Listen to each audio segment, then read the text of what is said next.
welcome to the Sugar and Spikes podcast, a podcast for entrepreneurs, side hustlers, and anyone ready to uplevel their career in their own damn way. I'm Des. I'm a life coach for women who get that having it all sometimes means having to balance the good and the bad, the sugar and the spikes, and all the in-between. And I'm Tammy. I'm a therapist, and I'm all about helping as many people as possible to build awareness and make meaningful changes in their lives. I'm also dedicated to diversity and inclusion and increasing access to mental health care.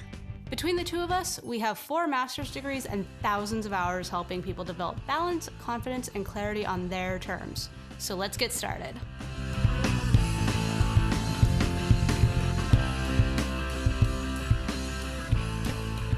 Hi everyone, welcome to another episode of the Sugar and Spikes podcast.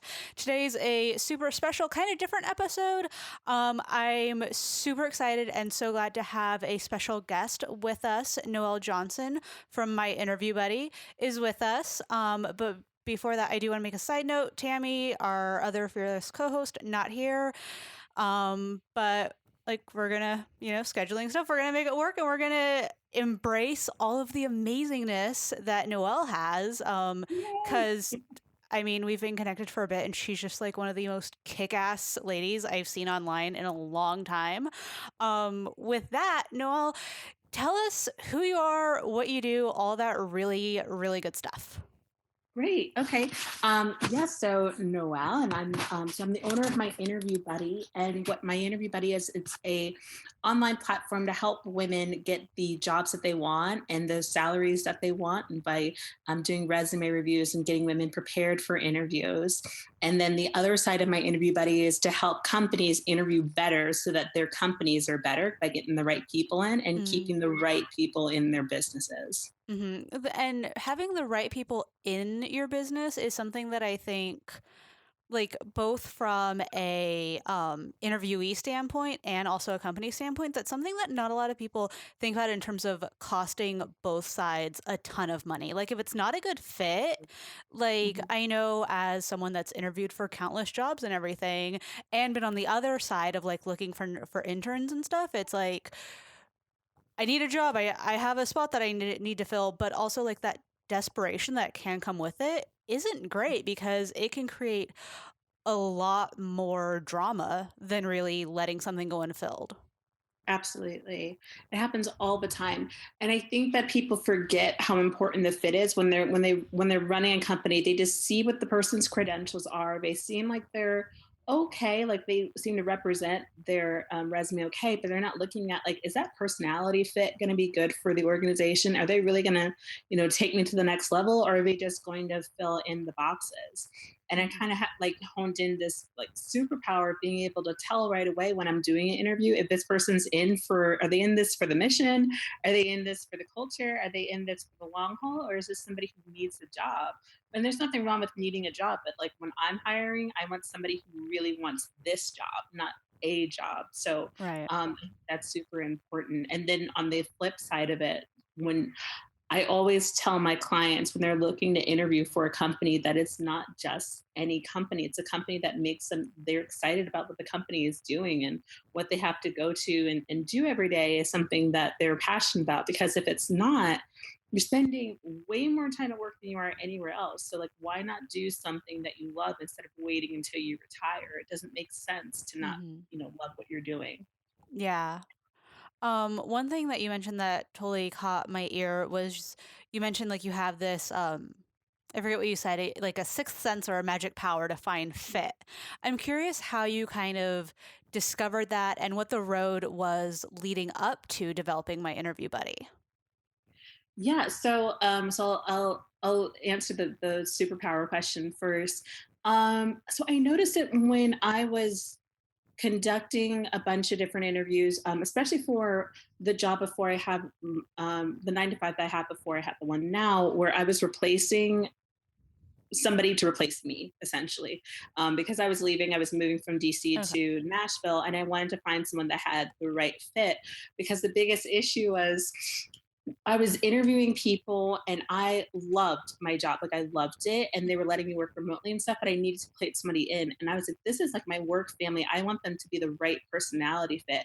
So like as I was going through those interviews, I was able to really like key in, like it's not just what that person is um what they're saying, it's how they're saying it. Mm. And what more information can they give me? And then I thought, oh my gosh, like, because the interviews went okay, they could have done a lot better. But I thought, wouldn't it be so great if people knew the information to tell somebody in an interview? That way, that other person starts to get to feel that passion that you have too. So if you're able to put in a little bit of extra, put a little bit of your personality in, they can really see who you are, not just somebody who's answering the questions like a robot. Mhm.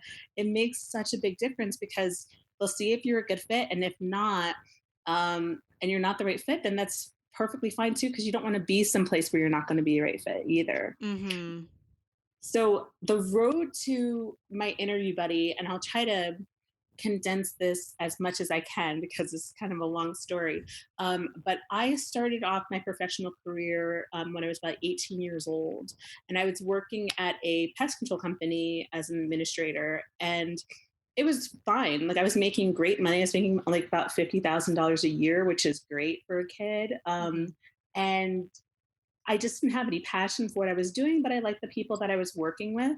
And I loved complaining about my job. Like it was my number one favorite thing was to talk to my coworkers about how stupid my customers were and who said what. Like I loved that. I lived for it. And Mm. then I would come home and I would complain about it.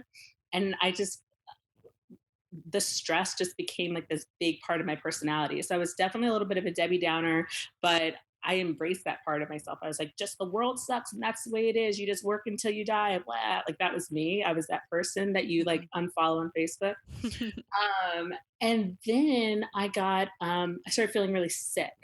So for a few years, I was trying to figure out what was going on with me. Went to doctor after doctor, eventually got over to an endocrinologist who, without even seeing an MRI, said, I know what you have. It's a brain tumor.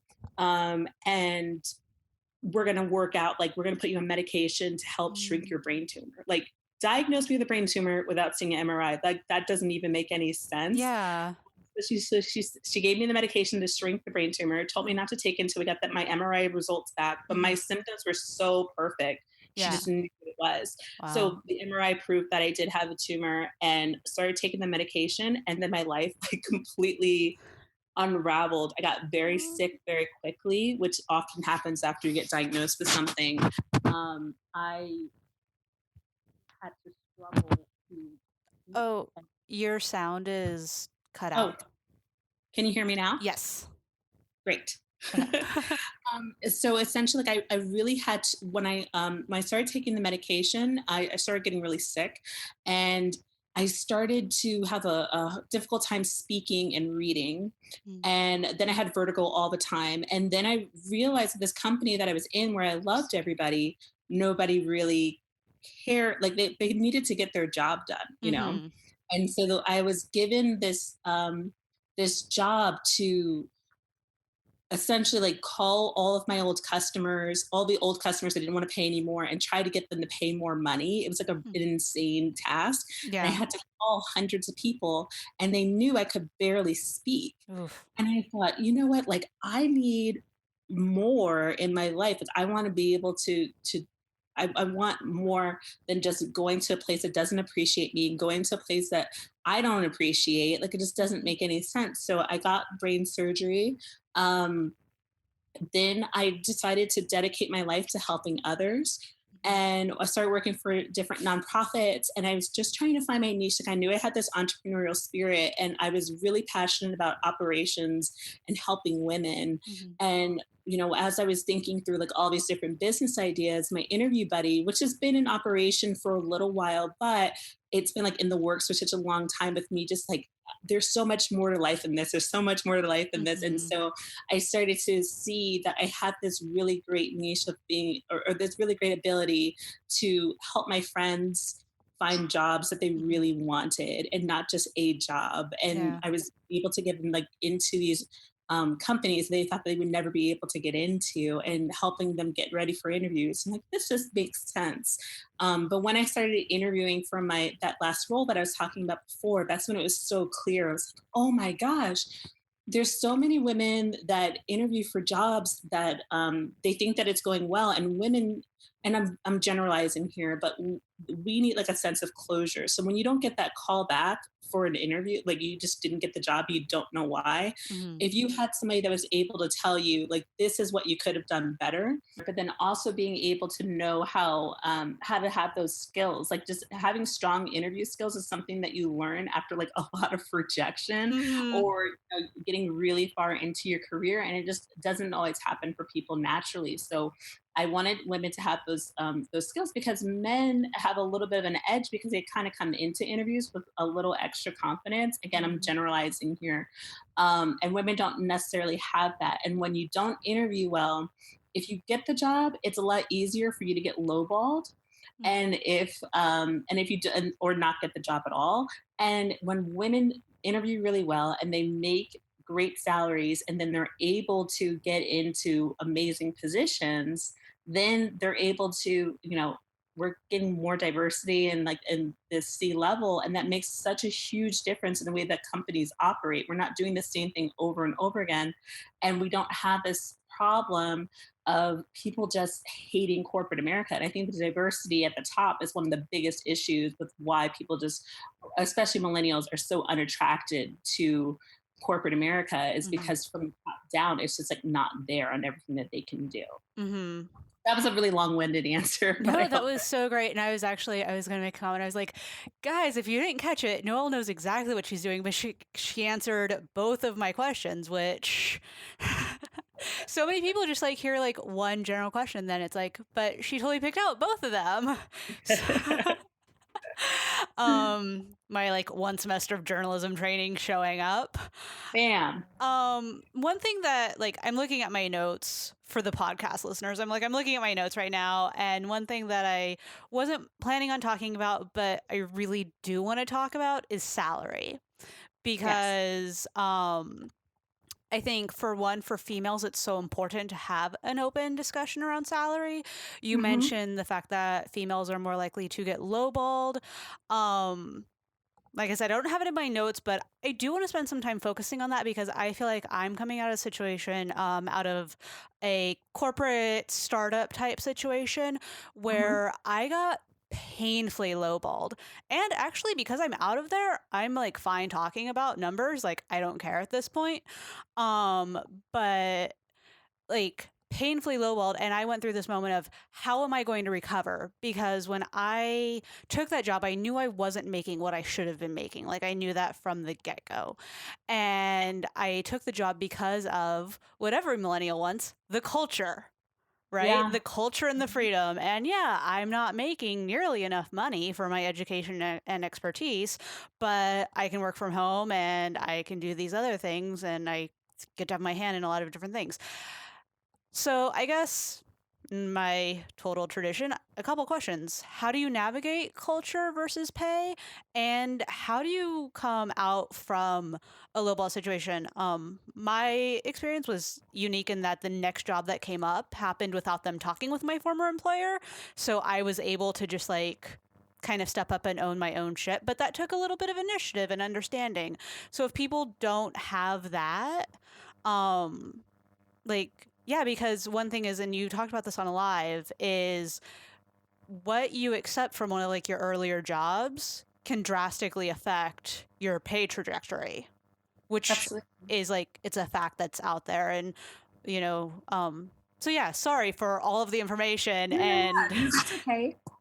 So the first question that you asked was how to deal with balancing culture versus like a versus salary. So yeah. a lot of people will run into this issue where a company is like super cool, and you come in and I work at a company like this, but there's like foosball tables and like everyone's having the best time of their life, and there's beer in the fridge, or you have all these opportunities to work from home, versus a job where you might be making a little bit more and it's more traditional. So I think the way that you balance it is first taking a look at whatever you need to be able to live the life that you want. Hmm. And that sounds kind of vague, but beyond just your salary, like if you want to just be paycheck to paycheck and like that's okay with you because you have all these other really great perks, then take something that's a little bit lower. But if that's not enough to make you feel fulfilled, then you have to take a look at salary. Hmm. So it just really depends on what's super important to you and you Hmm. in your found like inside of you, what is the most important things to you. So I think that it's important to write down a list of everything that you want before you even start interviewing at places. So if having flexibility to work at home is really important, then that may mean that you need to take a little bit less, not even necessarily, but maybe it's Hmm. something that you have to consider. But if that's more important to you um than a higher salary, then when we get to negotiation time, like that's something that you're already prepared for. Hmm. We're taking a look to see, does this company have a really great maternity leave, Hmm. and in your future you want kids, versus the higher salary job where you get 6 weeks off, and that's not going to be enough for you. Right. So you want to see like not only just what's going on now, you're taking a look at what your trajectory is. Am I really, and I this is so important to me, what is the company's mission? Because if Hmm. the company is super cool, but I don't care about what they're doing, it doesn't matter. Yeah. If a company that is more conservative, but their mission is something I can really get behind and I can talk about it with a lot of passion, then that's something for me that's more important, that I'm able to show up and be behind this company that I can get really excited about. Hmm. So I think it's just writing everything down and then just going through before you even start applying to places to say Hmm. like, okay, this is what's really important to me, so you can balance that out. Hmm. But to your second question, and I think it was, what do you do when you get lowballed? Yeah, when And like, you like say you took a job, you realize, oh shit, I'm making a ton less than market rate. When I'm looking for the next job, how do I recover from that? Because I think that that's pretty common, especially for folks that have just graduated and I got a job and no one yeah. cares how much they're making, but oh my God, I have like a regular paycheck. Well, Yeah. so this is great. They actually just changed the laws, and I'm not sure if it's nationwide. It may have dropped off of a couple of states, but they just passed over a bill that companies are not allowed to ask you how much money you've made at your last position unless Oh. it's like a government job, or you say that you want to give that information. Like you don't have to supply that if you don't want to. Oh, that's fascinating. Yeah, so a lot of people don't know that, so you don't have to fill that out. I mean, some of these websites, like you're going through and you're trying to apply, and it asks you, and like that kind of gives you pause. Hmm. So I'll speak to that. When that happens, you can also put in what some of the other benefits were. So if you're going to be moving to something that is a little bit more traditional, and the pay is a little bit better, but what you were doing before, you were working from home, and that's just an example. Like Yeah. you can show what the difference is. But something to keep in mind is that if you were lowballed before, that's something that you can mention when you have the interview. Hmm. I got really excited about what this company had to offer. I could see that there was a great trajectory for me. And for whatever reason, like that didn't take off. So I needed to focus, and I wanted to focus on making the salary that I wanted to make. So that just wasn't the right fit for me. I think that people really value transparency. Mm. So yes, can they take a look at whatever you filled out online and think like, okay, well, she's going to be willing to take less? Absolutely, they can think that, but it's up to you to say, actually, this is where I want it to be. Because what you've done, hopefully, when you're ready for the negotiation stage, you've done your research on how much you should be making Hmm. in that city, in that role. So there's websites that'll help you with that. Hmm. For your listeners, I would say look at salary.com. Pay scale is actually like, they get into like the very minute details, like your education and some certificates that you might have, like Hmm. everything to give you like those extra like $200, whatever it is, like they'll Yeah. find a way to get it for you.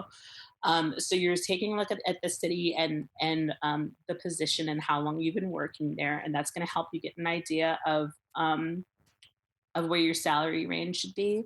Mhm. and you're saying like this is what I'm bringing to the table. Mhm. So it doesn't matter what you're making before, because like what if you're, they don't know what that company's revenue was. Like you picked that job because you wanted that position. Right. Now I want something more, and that's fine. So as Mhm. long as you're able to back up why you're worth X amount of dollars, that's Mhm. something to consider.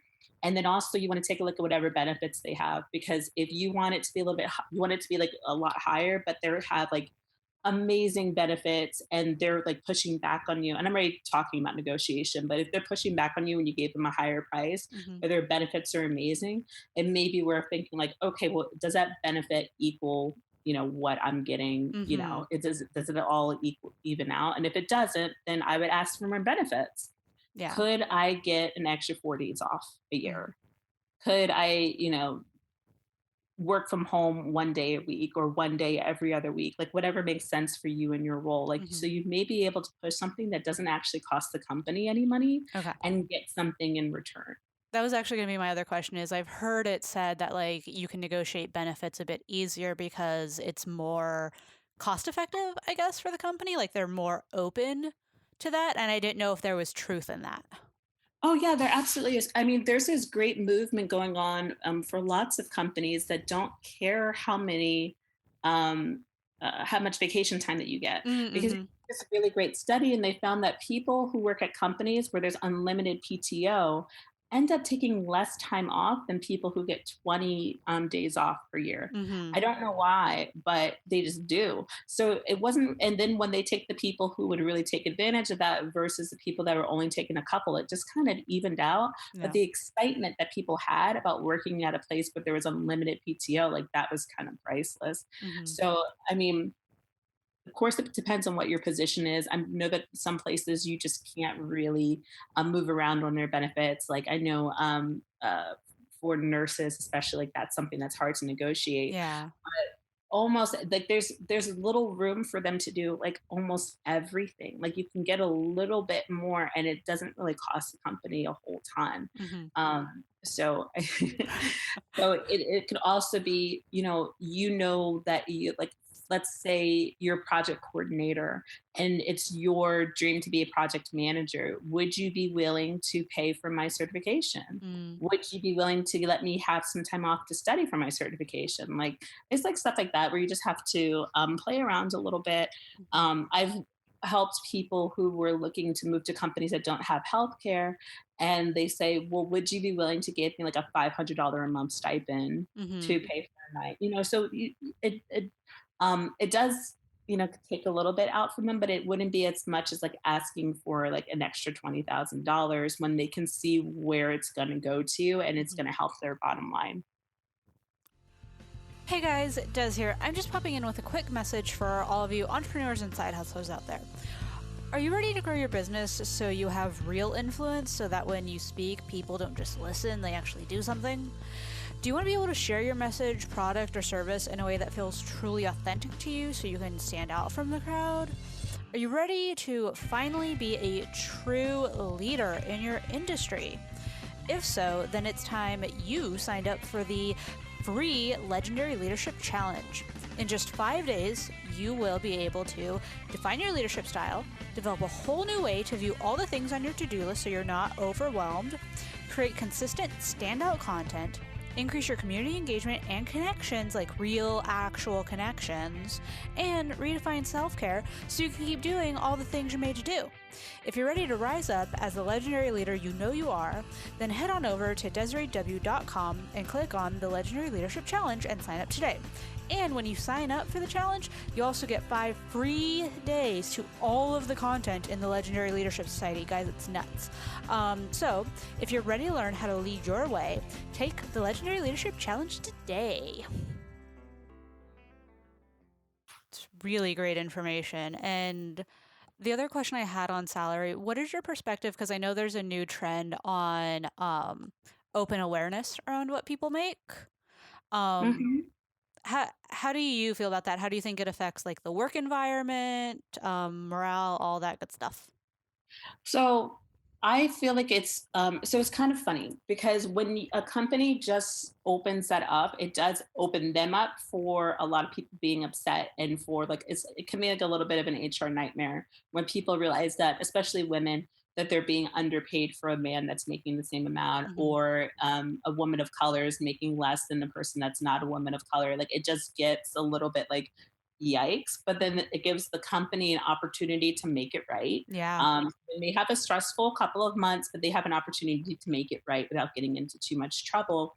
But I think that it's so, so, so important to talk to your girlfriends about how much money you're getting paid. Hmm. I know that we have this in our minds that it's taboo to talk about how much we're making. Hmm. And I really feel, and I'm not a conspiracy theorist, but I really feel like that's something that was drilled into us so that we don't ask for more money. Hmm. Like it's just like been in us, like, oh well, just be grateful for what you have. And it drives me crazy because I see people applying to jobs and you don't know how much the salary even is, and you have to go on an interview pretending like you don't care about money. Yeah. And that's crazy. Of course you want to know how much you're getting paid, and you don't know how much it is until you get an offer letter. Hmm. So I think that's, it's insane. You're spending so much time going on these interviews, you're preparing, you're going, and then it's, they're offering you $20,000 less than you thought.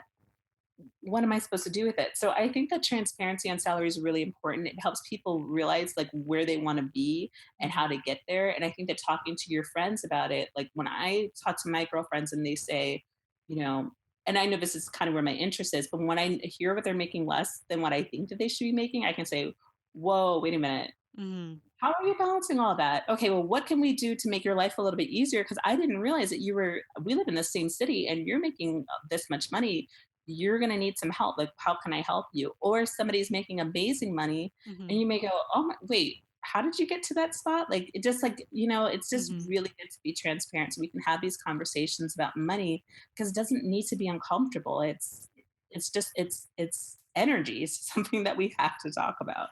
Yeah. It's the whole negotiation piece is just so weird because you're right. Like, you can kind of talk about anything else until the money piece comes up. Like, I was just interviewing for a job the other week, and we were like, these are people I've known for years, and it was Mhm. like a connection based thing. And it was complete like amazing real talk and just a really good conversation, and then the well, let us know what you expect to make comes up, and like I felt my face get red, like just the oh well now, and Yeah. like just totally doing what I think so many people do is stumble over. um and luckily I was able to like navigate around that, but I feel like it's something that no one really talks about, and if they do talk about it, it's in the most vague terms ever. Mm. Like, well, I make enough to take care of my family. Okay, Yeah. and So, like, and how much is that? Yeah, so, like, and I'll say, like, to your example specifically, just say whatever the number is. Like, you Mhm. just have that number in mind when Yeah, someone's like, "Well, how much do you wanna make?"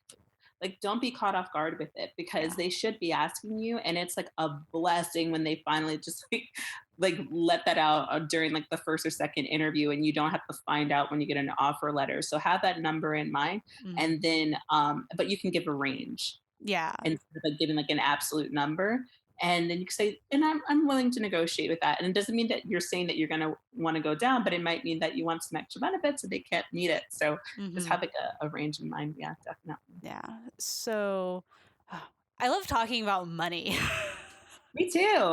I didn't used to. I used to feel like so uncomfortable with it, but it's like, it's what we need to be if we want to. So why not, talk about it? I mean, it makes the world go round, and just yeah, I don't know. The whole salary thing, I'm like, I don't have many more questions around salary, but let's keep talking about salary. No, but it's great, and I think yeah, just the idea of opening it up and making it less in the shadows is essential. And I think like the websites that you mentioned, like PayScale and stuff, are really great. And it gives power back to the employees. Like Absolutely. I know someone right now who is negotiating something and asked for like fair market rate, and the employer came back and wanted to give them half. less than half of what they asked for fair market rate. Whoa. Yeah. And it's just like, A, now it's offensive, and B, like, it just shows how little respect there actually is. Yeah, that's just not the right company for you. And some people really take it as take it personally, or they start to panic when there's a job that seems great but the pay is really low. Mm-hmm. That's a job that you're going to work for a while, and you already know the number that you want in your mind that you want to hit. So you're working there for 2 years, working to get a raise, Mm-hmm. maybe a year, and you're working to get to the number that you wanted 2 years ago. Yeah. Like, it doesn't make any sense. So it's okay to walk away from a job um, that doesn't pay you enough. I mean, I know some areas the search for work is harder than other areas, but I think treating every job interview like this is the last job on earth is wrong. Like, we need to talk to when we're on an interview, we're talking to these people like they're just people. This is a conversation. Mm-hmm. These are not the people who get to choose my fate. Like, I'm Mm-hmm. not giving you that much power. I just want to understand what the role is. I want to, get some feedback from you to see if I'm a good fit. You can see if I'm a good fit. Mm-hmm. But I'm not gonna, give you that power. Well, and there's that whole cliche of like, remember you're interviewing the company too, which is Sure. still, it's really hard to remember, and I think it's really important to remember. Uh, Absolutely. yeah, I like that point about giving them power. I'd never thought about it that way. Yeah. Um, let's see, kind of shifting gears a bit. This is also good. My background is in like HR and organizational development, so this is like Mhm. all my jam. Awesome. Um let's see. Oh, I have one question that I think is important to ask, and Yeah. it's also very unoriginal. Um but what do you think is the biggest challenge for job seekers in the current climate? So, what's the biggest challenge? I think the biggest challenge is actually, let me rethink that. I think the biggest challenge is that people don't understand what their potential is. Like, Oh. people think that well, I'll just take what I can get. I think that mentality, I think that it's like more people are starting to understand mindset a little bit more and more. But I think it's just like, I'll just take whatever I can get kind of mentality is like one of the biggest struggles. It's actually a great time, at least in America, to be looking for a job. Like, there's so many new companies that are starting up. Mhm. A lot of companies are starting to see, how to hire better and to get the right people in place. So there's like this whole movement, and then there are a lot more jobs than what we were looking at, even 4 or 5 years ago. So it's a great time if you're in a good city, to find something. But it's like having that mindset of like, I'll just whatever I can get, because there's like this panic when if we get let go, or we're at a job that we hate, to jump into something that doesn't satisfy us. Mhm. So I think that's like what the real crisis is people having jobs that they hate, and then like, I'm gonna start a side business and I'm gonna just quit my job, and that's my whole goal. And you just like throw everything into that, but you're doing it out of desperation, Mhm. not out of passion. Mhm. And it just is not the right way to live. So I think that's what the biggest issue is. Kind of on that note, like we're around the same age, and I've like wondered this one piece. Do you think that maybe the mindset around the I'll take whatever I can get comes from what like our generation kind of saw in the Great Recession, where people were getting laid off all the time? And like I know I definitely still have thoughts of like what 16-year-old me was thinking when I was looking for like hourly jobs, and it was like during the recession piece.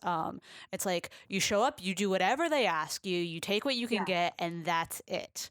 Yeah. Um yeah, I'm wondering if you think that that's influenced kind of where the like rising leaders in the job market are. Yeah, I think so. I think that it's like something that's been told to us, because the way that I grew up, and I know a lot of other people grew up, it was just like, you get a job, you do really well at it, it doesn't matter what it is. Mhm. You do it well, you retire, and then you can do whatever you want, Yeah. you know? And like that's the American dream. Mm-hmm. So I think that more and more, especially millennials, are starting to realize like actually I want a little bit more than that.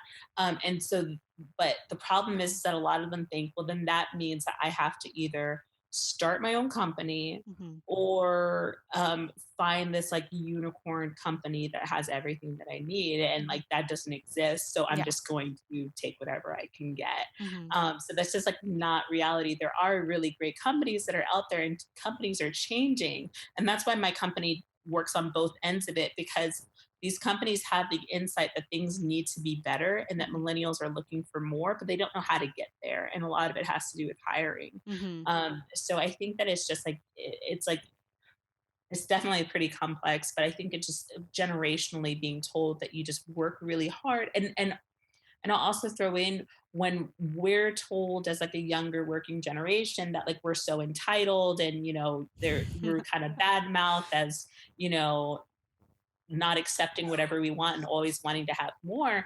It's then you start to get like a little, you focus in on yourself like, am I being entitled because I say that I want to make a living wage? Right. Like, am I being bad right now? Like, should I just keep hustling and like hope that, eventually I, get the gold star or whatever? Like, no, like you should be able to ask for what you need and that's okay. Mm-hmm. Yeah. And I think like living wage versus even respectable wage versus who gets to tell anyone what their living wage is. Like that's what gets me is well, I was making this much money like from like other generations. Well, I was making this much money and it was fine. Like guys don't buy avocado toast. Like really? Yeah. Really? No. Mm-mm. No. It's insane. Yeah. One thing you brought up is you mentioned like people going out, starting their own companies. In the age of the side hustle, Hmm. how do job seekers handle that? Like if Yeah, go ahead. I like if you need a clarifying piece for that, like if someone is looking for a job, how do they handle either addressing that or even telling their company? Like should they tell their company that they're currently with?